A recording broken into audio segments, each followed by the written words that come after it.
have a pattern that's going to need a lot of hourglass blocks, and you're thinking, oh my, this is going to take me forever? If so, stay tuned because I have an easy way to make a lot of hourglass blocks without taking a lot of time. And I keep showing you the back. How about that one? Hi, I'm Wendy Haney, and I'm here to show you that quilting does not need to be intimidating, and it can be so much fun. And the other awesome thing about learning to quilt and making homemade things is it is just priceless when you can give wonderful homemade gifts to your family and friends. Hourglass blocks can be used in a variety of places, but they also can be a little putsy to make. I'm going to show you this super easy way to make them. I am starting with a charm pack, which makes it even more easy. I have the Cookie Exchange charm pack by Moda. And what I've done is usually I go through a charm pack and I kind of divide it up into the basic colors that are in the charm pack so that as I make my hourglass blocks, I have a variety of fabrics in them. It's really super easy. Basically, grab one of 4 colors. We're gonna do a red, a cream. You know what? I'm gonna do that cream instead. I'm gonna do that blue, and I'm gonna do a green. There we go. Okay, so, and you know what? Let's grab a different green. There we go. So we've got, okay, that is the right size. We've got a little bit different pattern. So to start with, you're gonna need to create four patches. So here's one of my 4 patches, and let's whip up another one. So our second one is gonna be that one,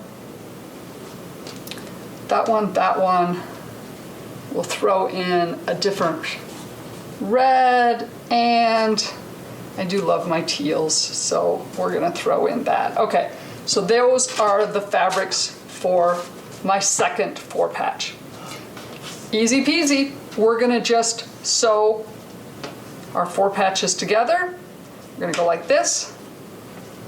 We're gonna go like that for that 4 patch. This one, let's do this. We're gonna sew those together and those together. So I am gonna go to the sewing machine and I'm gonna sew my sections together. I'm gonna do them in a chain piecing format, make it really slick and easy. So I will get those sewn together because I'm guessing you're gonna know how to create that 4 patch, but I'll show you how and what I do at the end. I took my squares that I had to the sewing machine, and the first thing I did was sewed pairs of 2 together. So I have a number of pairs of 2. Key thing to note, if you're working with a charm pack that actually has pieces that have directional fabric, like these 2, which have words on them, you want to make sure they're both right side up. Now, if you have a block that only has one directional piece of fabric in it, it really won't matter. You can deal with the direction that is in your finished hourglass block once you set it into your quilt or your table runner or wherever you're going to use those blocks. But if you happen to have grabbed 2 squares and both of them are directional fabric, you want them both facing the same direction. I had a little bit of oops with that one. Okay, so now I have a bunch of pairs, and then all we do is we flip them over. Key thing, you want your seams in the opposite direction. So my seam is pressed to the left on this set, and it's pressed to the right on this side. And then we're gonna just put them together. I nest my seam really good. I line up the top, and also I kind of make sure it matches all the way down here to the bottom. When I'm matching my seams, get my corners, and then I pin those to make sure they stay in place, and then I sew there, and then bingo, we have a 4 patch. La la, there we go. See, in this one I have one directional fabric, so it didn't cause me any undue stress. Now that you've got that done, if we flip it over, you'll see that, okay, we can press it one direction, but the cool thing I like with this is these are the perfect opportunity to do those little pinwheels in the middle. So all you do is you open up that seam in the middle and it comes apart really easy, and you just press on it, and then you're going to finger press that seam that direction and this seam this direction, and then take it to excuse me, take it to the ironing board and press it. And then go to the top and make sure you press it, make sure your seams are all straight. And there we go. We have a 4-patch. Now that you have one 4-patch done, and you're going to have another 4-patch done once you finish those other 2 that I did, we're going to put 2 of them together. So in this case, I want to layer one of my 4 patches on top of the other. And I like to kind of look at what my combinations are to go, oh, am I happy with that? Yeah, that's kind of cool. On the other hand, I'm not really cool with my greens and my gray both being the exact fabric.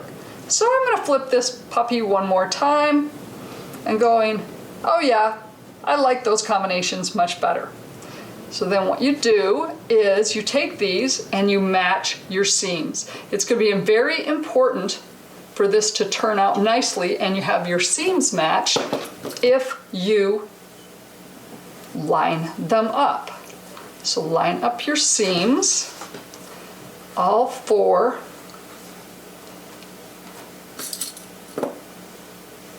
Pin those nice and neat. And then we're gonna...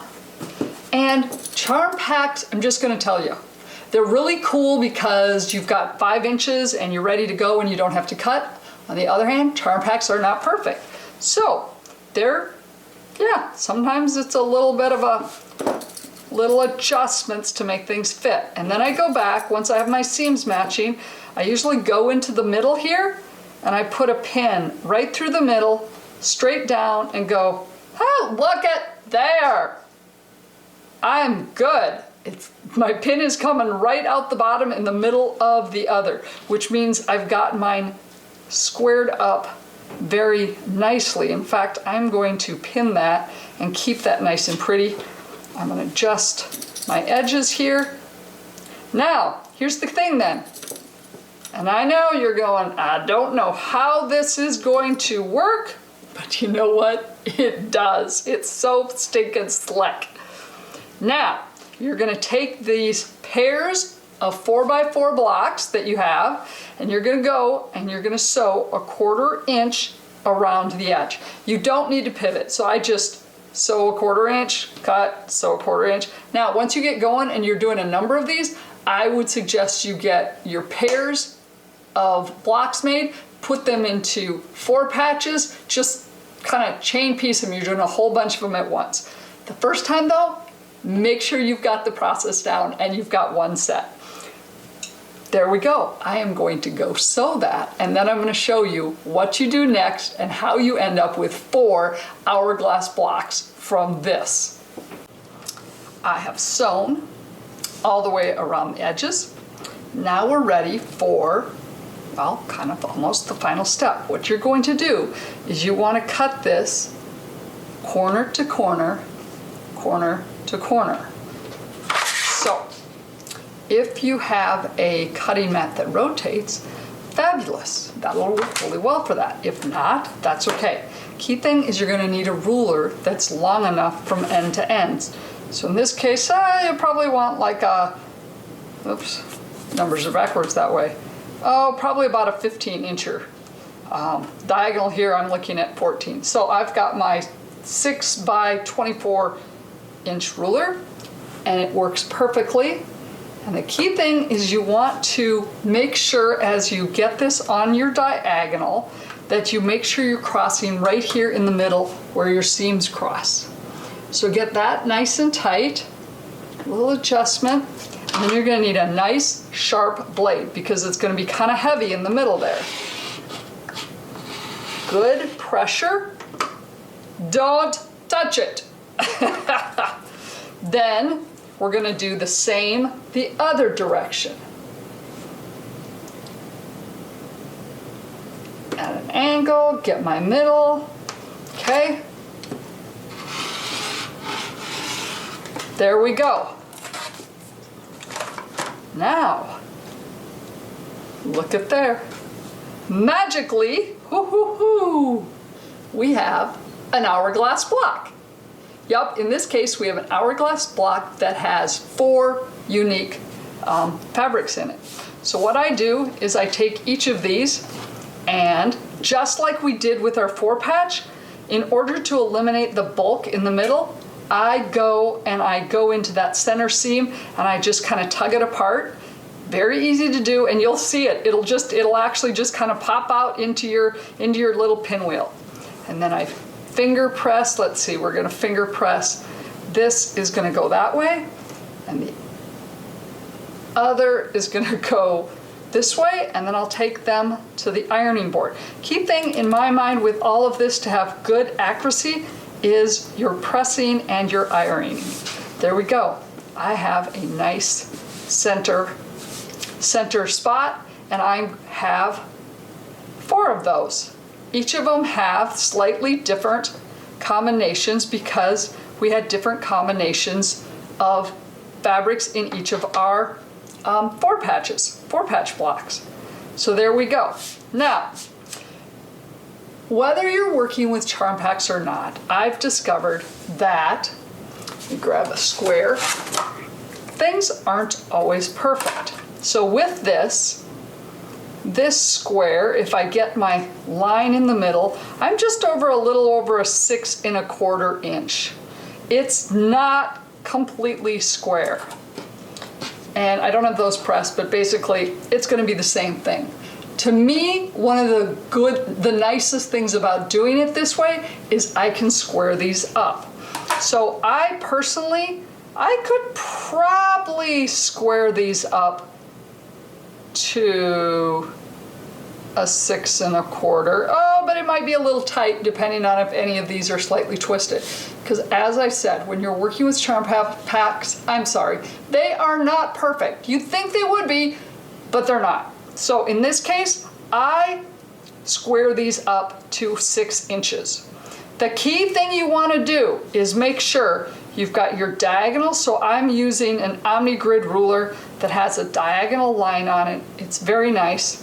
So I want to make sure my diagonal is in the middle on one of my seams. But the other thing you need to watch is that here in your corner, make sure, so in this case, I'm going to do a 6 inch, which is right here. So I want to make sure wherever my 6 inch ends over here and over here, that I'm hitting a seam as well. Because I've discovered you can keep this on your diagonal and square it up and then have one of these corners still off, which is really kind of a bummer. And sometimes you'll need to tweak it a little. Okay, I'm thinking I'm looking pretty good there. So I trim those 2 edges, I flip it around, so now I've got my solid, safe, previously cut square on that side, which means that is where I'm going to line up my 6 inch line. My diagonal should still match. I should be hitting my corners exactly. Now if these are off, it's like, oops, you didn't quite square it up right, and then when you sew them together, your points aren't going to match. There we go. I've now squared it up. I've got good tight corners on both of them, and now I have a 6 inch block, which means it's going to finish at a 5 1/2 inch square, all from 8 5 inch squares. My Moda, the cookie exchange, has 42 squares in it, and in order to make 4 hourglass blocks, you make 2 4-patches, which means you're using 8 squares. So basically, this 42 pack is going to give you 20, I think I did the math right there, 20 hourglass blocks. So 42 divided by 8 have to kind of round, so you're going to get 5 sets of 4 patches, and that gives you 4 blocks. Then you can do whatever you want with these. I'm thinking of making a table runner with it. You could make a baby quilt with it. You could put sashing in between and do something with it. Maybe you're working on an Ohio Star quilt block and it needs hourglass blocks. This is one method you can do. I'm doing it scrappy with a charm pack. You could also do the same thing and introduce a standard background for 2 of your sides. So you're thinking probably, wow, that is great for a totally scrappy look for your hourglasses, but hey, wait a minute. The hourglasses I need for my project use 2 colors. No worries, this is simple also. If you're needing 2 different colors for your hourglasses, easy. When you lay out your 4 patches, you just put your fabrics in opposite corners. Key thing then is when you put your blocks together, make sure your block colors are opposite as well. Therefore, your colors are opposite, so you don't have the same color on top of each other, and you will be good. But wait a minute, you say, what if I want to use 3 colors and not 2 or not all random? Maybe you want to use your background fabric for 2 of your triangles and then 2 unique fabrics for your other. In other words, you're going to use 3 different fabrics. No problem. This works the same way also. But it's a little bit trickier to remember how to do it because I didn't think it was possible the first time. The key thing is all your colors are not going to go in one 4 patch. You need to make one 4 patch with your background fabric and one of your color choices, and another 4 patch with your other fabric and your background. As long as you have that, and you put the 2 opposite 4 patches together, so your print goes with your background with your print, etc. If you do that and follow the exact same steps as what I've shown already, then you end up with this nice block with your background fabric and 2 unique colors. So this method works pretty much however you want to do it. Multiple fabrics, 3 fabrics, or 2 fabrics. So there you have it. The perfect way to do scrappy, 2 colors, or 3 colors, and you'll end up with perfect hourglass blocks when you're done. Hope you found this helpful. Please leave a comment below, like, and share. Love to know if you have any questions or if you're interested in something else. I'll be doing another video later on the other method to create hourglass blocks that essentially you're going to be doing, you're creating 1 hourglass block at a time. That's handy when, well, you want different fabrics and you don't want 4 that are identical. Thank you so much for watching. Take care. Thank you so much for watching. I very much appreciate it. If you want to make sure you don't miss a single video I published, hit the subscribe button below and then hit the bell icon. And that way you will be notified whenever I publish a new video. But you can also find me over on Facebook. Facebook.com/Wendy, the initial J, Haney. Or I have a Facebook group for those of you that love quilting, needlework, books, wine, and wellness. You can find that at facebook.com/groups/lifefulfilled. The name of the group is Life Fulfilled - Quilting, Needlework, Books, Wine, and Wellness. You can also find me over on my website, wendyjhaney.com. I will be doing more blogging over there eventually. As I get more of my videos done, I'll be blogging about those. But also, maybe you see some things that I'm making here and you're going, ooh, wow, I just don't want to make that myself. Well, a lot of those products will end up over there on the website that you can purchase for your friends and family. Once again, thank you so much for your support, and I appreciate you watching.